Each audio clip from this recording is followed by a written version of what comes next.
you're the second person I spoke to today, so there you go. There you go. Hey, two's better than, I don't know. Ladies and gentlemen, I have Jude Angelini on the line with me. Second trip to Sool Radio, third time interviewing him total. First time was I was on the toilet during a doctor's appointment. First time I had done it in years. I just gave him like the worst softball questions possible. But we've all grown since. He's finished his third book. This is Finn. Third book in the Hyena trilogy, available on Amazon right now. Link is in the description. I guess the first question, this book kind of came out of nowhere publicly.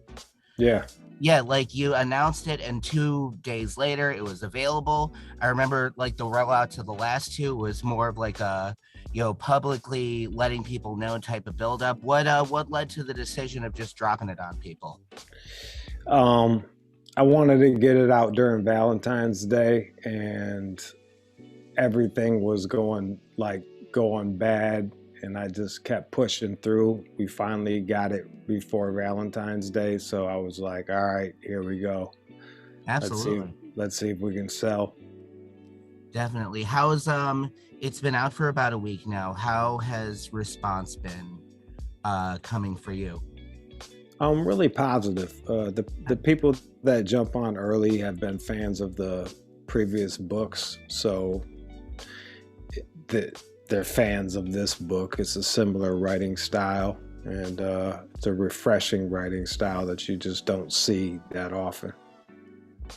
Yeah, it's it's less stylistic, still very well put together, and I think I remember like when in an interview with Justin, actually, you were explaining how your writing style was partially inspired by Tupac, how he would, kind of tug at heartstrings in as few words possible. Is that still the way you approach it?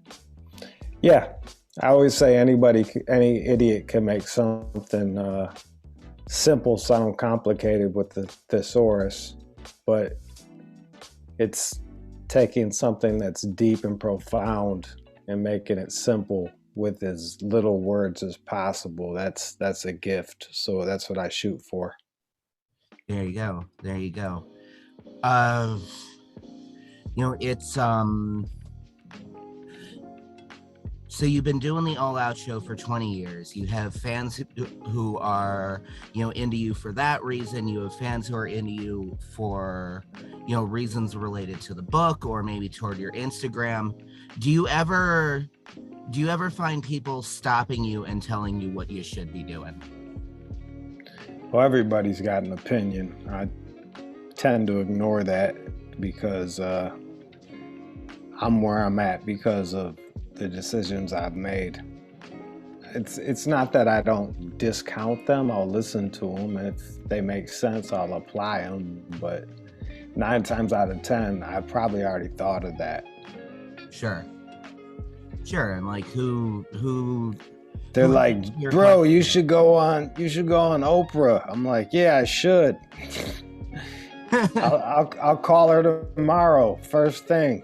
Got it. I'm on it. Like those are the type of fucking suggestions that I get. Yeah, you know what show you should go on? Wait, don't tell me. Yeah, straight up. That Peter Sagal loves expletives. Yeah. But dude, yeah, what was it that inspired you to write the third book? Because as of like a year ago, you were saying on your show you had no desire to release anything, and I think at the time you had just gotten the rights back to Hummingbird, and you were trying to push that out to more people. So why put out a new one now? Yeah, it's such a negative response, like just a negative experience with Hummingbird. It sold quite well, but I ended up losing money. And I just was like, I'm done with this shit. No one reads books anymore. But I was stuck in the house. I had shit to say, and I wrote it down. And sure. Yeah. Is that why everyone's asking you about when it's going to be on Audible? That's the thing. It's like the more people that buy the book on on, because I don't have an agent. So the more people that buy the book on Amazon, the higher my chances of getting the Audible are. Sure. I know it sucks. Like, you're gonna have to buy the shit twice, but like, if you want to hear me read it, you gotta buy the fucking book and own a hardcover. Oh, by the way, the hardcover is out now for a limited time, so you can get the soft cover, hardcover, and the hardcover will be limited. I'm gonna take that down after a while.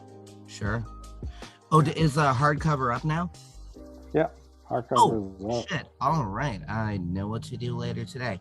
I'm also holding out for the vinyl release, but that's a whole nother thing. Yeah, it's not gonna happen. I don't have any connects in the vinyl world. That came through my publishers. Gotcha. Yeah, still got my copy of Hyena. It was weird. Like a few Christmases ago, I got this box like sent to my house, and it was addressed from like, you know, this nice neighborhood in Michigan, and it wound up being from your mom. It was a handwritten card with like, she sent a picture of where that photo I took of you is sitting, and she like, you know, said a bunch of nice stuff, and then there was a copy of the Hyena vinyl in there. So like, you know, I don't think I ever got the chance to thank you for that, so thank you. Yeah, you were good enough to take a really good picture of me doing a reading in Chicago and sent it to my mom. She framed it. It's still sitting up in the back, and she's grateful. So because like, I think Rachel reached out too at some point, and I was like, your brother was just really good about me snapping pictures in the middle of him trying to read, so it was the least I could do. Well, that's cool. That's fucking awesome. Yeah, you have a gift there, sir. And back at you. You know, you've been a radio host for 20 years. You are a TV personality. You're a published author. You're a professional on social media, maybe grudgingly. What do you want to be doing, like, ultimately? When it's all said and done, how do you want to be remembered? I want my writing to be timeless. That's what I want it to be. I want it to be timeless. A lot of books and shit, you're like, oh, that's so 1992. I just want the shit to be like timeless. So that's why I talk about things that are timeless: loneliness, rejection, sadness, wildness, going crazy, sex, all of that shit. It's been going on since the beginning of time. Universal human emotions. Exactly. That doesn't go away. It's also why, you know, people like Bukowski, people like Hunter S. Thompson, you know, those books were written 50, 60 years ago, and they're still as popular now as they were back then. This is true. Yeah, totally. What were you... So I think it was like at the Hummingbird reading, somebody asked you what you were listening to when you were writing this, and you said, like, you know, Rumors, Ghetto Boys, Thin Lizzy. What were you listening to this time around? None of that, but I kept that in mind. I just kept that in mind. I basically, my book is a group of short stories, and I view the short stories as songs, and I copy off of classic albums and how I put them together. So I use that same template. So there's I didn't adopt any new albums to listen to. I just use that template from moving forward. Oh yeah. No, it's I think a lot of music artists, their whole life, their discography plays out like a narrative. And going back to Tupac, I think he's probably the best example of like the way a gangster movie is kind of, you know, laid out. Generally speaking, Tupacalypse Now, he's like the idealistic kid who just kind of wants a better life for himself. And then by Machiavelli, he's just like completely unhinged, and that's a say hello to my little friend moment. Yeah. Yeah, he kind of came out during the New Jack Swing era, and like if my homies call and shit like that, it's like it's kind of a dance track, and then Yeah. you get to hit them up, and it's totally different. Yeah, no, and people like him, people like you, people like your boss Eminem, I've always like really respected if somebody can take problems they're going through or shit with mental health and make it like put it out publicly and make it relatable and kind of let people know that they're far from alone from that shit. Yeah, like for instance, this week I'm going into rehab, so I'm on the show. I'm quite transparent about that for two reasons. One, the people that are going through it, they can relate, and then two, I don't have to hear about people bitching that it's a rerun. It's just like, dude, I'm in fucking rehab. What do you want? Like, I can't do the show from rehab. Sorry. You're probably going to get one or two people who are like, well, you've been doing it from your couch this whole time. Don't they have internet? But those are the low IQ people that are fucking yelling at me. I can't. I can't really fucking give them the time of day. I just let them say their piece, and they can believe what they want to believe. There's nothing I can say to change their mind. You've been very open about the way you've used substances to either just like recreationally, things to like help you sleep, things to get through the day. What was it about this experience that made you realize, all right, I gotta cut this shit out? The ironical part was, it was like I've been doing all these drugs, just raging and being fine, and then it was a combination of a lot of personal shit, family death, moving, like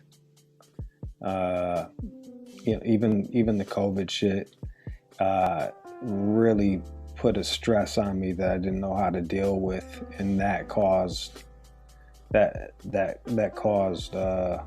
insomnia, and I turned to benzos. I tried many different things, and I turned to benzos to try to help. So it does kind of try to help, but every day I'm going through like withdrawals by fucking 8 or 9 at night, just like shaking and quivering and stuff like that. So I'd like to erase that and kind of try to start from, I don't even know what my baseline is. I've been gone for so long. Yeah, it's are you interested to figure out what sober Jude's gonna be like? I don't know, probably the same as fucking non-sober Jude. There you go. I mean, you're always sober during the show, so like I guess like it was never a constant thing, so that does make sense. Yeah. So Finn is the final book in the Hyena trilogy. All these were, autobiographical stories. Do you plan... Allegedly. Yeah. And please don't take this as like, when's the next book coming out? But do you see yourself writing another book in the future? And if you do you see it as fiction or something similar? I'm not sure. Right now, I'm really good at. I'm not good at making shit up. I'm good at telling the truth. So it may be more essays. I'm not sure. I haven't thought about that yet. Right now, Finn's just out. For me to be thinking about the next book would be giving Finn. It'd be discrediting Finn. It's like I put so much work into that. Well, okay, next thing, it's like, nah, dude, fucking focus on this, sell this. Even I'm talking to you, if I can get 3 people to buy the book that never heard of me, that's 3 more people. You know what I mean? Like that's how you build a mountain, just one little piece at a time, Hey, 3 people, that's about my listenership, so we're on the right track. Well, if you get 100% buying, we're fucking great. There you go. I'm hoping like Justin reposting me every like so often now gets me another 2 people here and there. There it is. Yeah. I was talking with somebody the other day, and I've interviewed some like pretty decent people. Like I just interviewed Ice-T and like Busy Bone, like right before the Versus shit happened, and I'll still get like 60 listens per episode. And I was telling a friend just the other night, I'm like, having a podcast is like how saying I have a mixtape is 10 years ago. It's kind of true. Something else. You're like the new SoundCloud rapper, unfortunately. Exactly. I'm a SoundCloud rapper with a bachelor's degree. It's the fucking worst, dude. Yeah. Well, you're doing it. So there it is. Yeah, like if I show up at the A&R section of Sirius, just like tell them to tell me to leave. But Jesus, you're coming up on 20 years of your show. What do you think has changed since the beginning? Obviously, like different hosts, different producers. Well, we lost Sear, which was a big loss. Yeah. That wasn't my choice. They've slowly dwindled the show down to like bare bones. The good thing about me is I can just talk shit. The bad thing about me is I can talk shit, so they give me less people. They're like, oh, he'll just talk shit. Yeah. Yeah, you still got the divorce lawyer. Like, he's one of my favorites. And, Andrea's the shit. Anna Akbari's awesome. Yeah. Kennedy. Yeah. Some people hate, some people love, but that's why we bring him on. The one time I had him on, and you know how much he likes being like complimented, but I think I did it too much. This was like 4 or 5 years ago, because I was such a fan of his, because like Weeds is like in my top 5 TV shows, and I loved his character. Yeah. And half of my questions were like, yo, Paige, you remember that time you were on Weeds? That was awesome. And he was just like, okay. I did that with 8-Ball and MJG, and I wish I could take it back, because they're one of my favorite groups. So I feel you. I've been there. We've all shit the bed like that. Oh yeah, yeah. And like I'll hear him on your show, and you'll be like, he just needs validation. I'm like, I gave him validation, and then he didn't want to come back on. But how have you learned to stay objective while interviewing somebody you've been a huge fan of?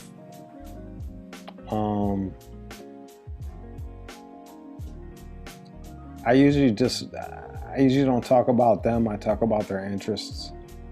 There you go. That's the way I can stay objective. Yeah. Talk about their interests. No, it's their about creative process, shit like that. Yeah, it's about finding common ground. Yeah, totally. One of the most hard-hitting stories in Finn, and I'm almost done with it now, but still my favorite is the story where you find out about your father's death. And it's without spoiling it all, it speaks to what a public figure is looked at and expected to do, even if they're ran into in public, despite like what they might be going through behind the scenes. Was writing that story, or kind of sorting it out, reconciling that particular issue, you probably go through pretty often? That one was an extreme. My father had died, and I had to take pictures with a fan while I was trying to get to the hospital to see my dead dad. So that doesn't happen that often, but so the answer is no. Okay. Yeah. I had a whole question here. The last time we spoke, I brought up the Fareely Show, your podcast that ended in like 2015 or 16, and how you were kind of like at the beginning of people starting podcasts to put themselves out there. Now we're kind of at the end. What's your take on the whole enterprise and that whole like 8-year run? Well, I really didn't pay attention to it, to be quite fair. Like I don't listen to any podcasts, and I can't really speak on the shit. I know a lot of people got paid off of that shit. Yeah. They were throwing a lot of money at podcasts, so if you were there for the gold rush, good on you. If you were too early or too late, too bad. We were too early. I started mine 5 years ago, and I introduced myself as, at best, the second most successful Dan Carlin with a podcast. How'd it go? You know what? Siri, hold up, knock it off. I mean, it went fine. You know, I'm grateful for the journey. It's made me better at talking to people just in general and on a personal level. I don't know how much longer I'm going to keep doing it. Just, there's a frustration involved in being able to say, like, I got to speak with X, Y, and Z person, and it was this great conversation, then nobody listens to it. And so the excuse up to this point is like, I've been doing it for me, but I don't know how much longer I can hold that lie up. So. Well, there you go. You got to kind of take a step back and see how you can, because it's not just making art, it's promoting art. Like that's the other part of the business. Yeah, and you know, people fetishize like the whole Emily Dickinson, Van Gogh, people discovered me after I was dead type of shit. And like, who actually wants that? Whose family actually wants that? Yeah, you kind of want to be known while you're alive. Yeah. You can enjoy your spoils. Definitely. What was it like? Did you see your boss perform on the Super Bowl the other night? Yeah, I thought that was awesome. I think it's official that hip hop is now mainstream, and that's what it is. It's crazy for me growing up where hip hop was like totally underground, only played at night on certain stations. And now I go to like a baseball game and they're playing fucking trap music during batting practice. Like it's, and then now onto the Super Bowl. So, and these guys are actually legacy. The songs that they were playing were like 20 years old. You know what I mean? So. Oh yeah. Yeah, and, you know, you had 50 hanging upside down 20 years later. What else could you want? Yeah, exactly. So, like, these guys are legitimately legacy artists. So there you go. I thought it was a cool moment where, like, if you doubted the legitimacy now, you can't anymore. No, I don't think anybody could doubt the legitimacy of it. Like, the numbers don't lie.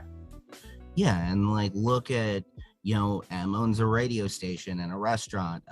Dre, you know, has this huge deal with Apple. Even just the outside of hip hop, you can't deny what they've accomplished. No, it's true.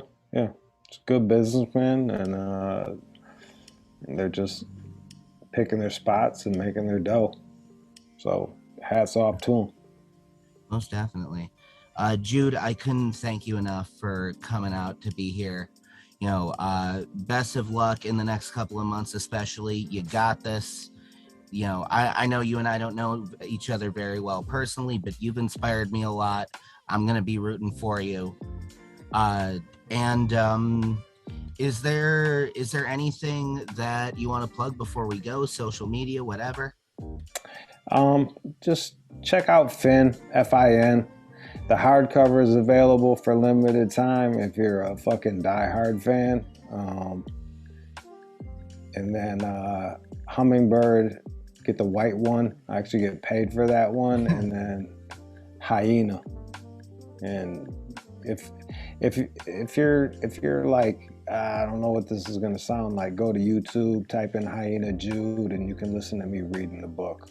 So to give you an idea of what it sounds like, it's just it's about being human, from sex to drugs to fucking loneliness to heartbreak, everything. I think you'll feel it. Yeah, it really is a good it's a really good look into just the human experience. You know, even if you grow up differently, there's just certain emotions that if you've like been awake for 2 days, you can relate to that shit. And I think those books capture it perfectly. Definitely.